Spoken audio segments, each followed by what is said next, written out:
पश्चिम बंगाल की राजनीति इस समय उबाल पर है और जो तस्वीरें सामने आ रही हैं वो सिर्फ एक विरोध नहीं बल्कि गहरे गुस्से की कहानी बयां कर रही हैं। मोयना विधानसभा क्षेत्र से टीएमसी उम्मीदवार चंदन मंडल जब वोट मांगने गांव पहुंचे तो शायद उन्हें अंदाजा भी नहीं था कि उनका सामना किस तरह के आक्रोश से होने वाला है। जैसे ही वो गांव में दाखिल हुए, अचानक माहौल बदल गया। चारों तरफ से महिलाएं इकट्ठा होने लगी और देखते ही देखते नारे गूंजने लगे, चोर चोर वापस जाओ। इन महिलाओं के हाथों में झाड़ू थी, घास फूस था, लेकिन उससे भी ज्यादा उनके दिलों में गुस्सा था। गुस्सा उस व्यवस्था के खिलाफ, गुस्सा उस राजनीति के खिलाफ जिससे वो खुद को ठगा हुआ महसूस कर रही हैं। चंदन मंडल को समझ ही नहीं आया कि क्या करें।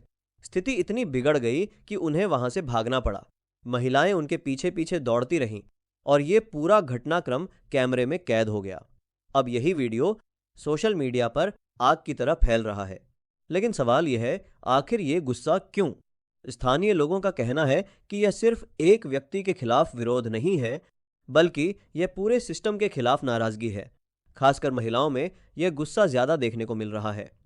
उनका आरोप है कि राज्य में कानून व्यवस्था की स्थिति बिगड़ी है। महिलाओं की सुरक्षा को लेकर गंभीर सवाल खड़े हो रहे हैं और बार बार होने वाली घटनाओं ने उनके मन में डर और आक्रोश दोनों पैदा कर दिया है। कई महिलाएं कहती हैं कि अब वो सिर्फ वादों से संतुष्ट नहीं होंगी, उन्हें जवाब चाहिए, उन्हें बदलाव चाहिए। इस पूरे घटनाक्रम को और दिलचस्प बनाता है चंदन मंडल का राजनीतिक सफर। कभी बीजेपी के सक्रिय नेता रहे चंदन मंडल ने फरवरी 2026 में टीएमसी का दामन थाम लिया। पार्टी ने उन पर भरोसा जताते हुए उन्हें टिकट दिया। लेकिन अब वही जनता जिसके बीच वो पहले मजबूत पकड़ रखते थे, आज उनके खिलाफ खड़ी नजर आ रही है। यह घटना अकेली नहीं है। पिछले कुछ समय में कई ऐसे मामले सामने आए हैं जहां टीएमसी नेताओं को जनता के विरोध का सामना करना पड़ा है। यह संकेत है कि जमीनी स्तर पर कुछ बड़ा बदल रहा है। दूसरी ओर बीजेपी इस मौके को भुनाने में लगी है। पार्टी नेताओं का दावा है कि राज्य में परिवर्तन की लहर चल रही है।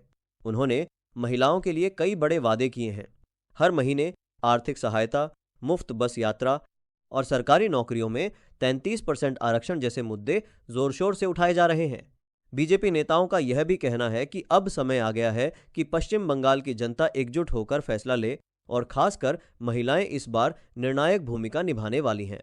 लेकिन असली सवाल अब भी वही है, क्या यह गुस्सा सिर्फ कुछ इलाकों तक सीमित है या पूरे राज्य में फैल चुका है?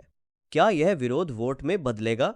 क्या पश्चिम बंगाल में सच में बदलाव की आहट है? इन सवालों के जवाब तो आने वाला चुनाव ही देगा। लेकिन इतना तय है कि इस बार का चुनाव सिर्फ राजनीतिक लड़ाई नहीं, बल्कि जनता के भरोसे और गुस्से की भी परीक्षा बनने जा रहा है। अगर आपको लगता है कि बदलाव जरूरी है या आप अपनी राय रखना चाहते हैं तो कमेंट करके जरूर बताएं। वीडियो को लाइक करें, शेयर करें और ऐसे ही अपडेट्स के लिए चैनल को फॉलो करना ना भूलें।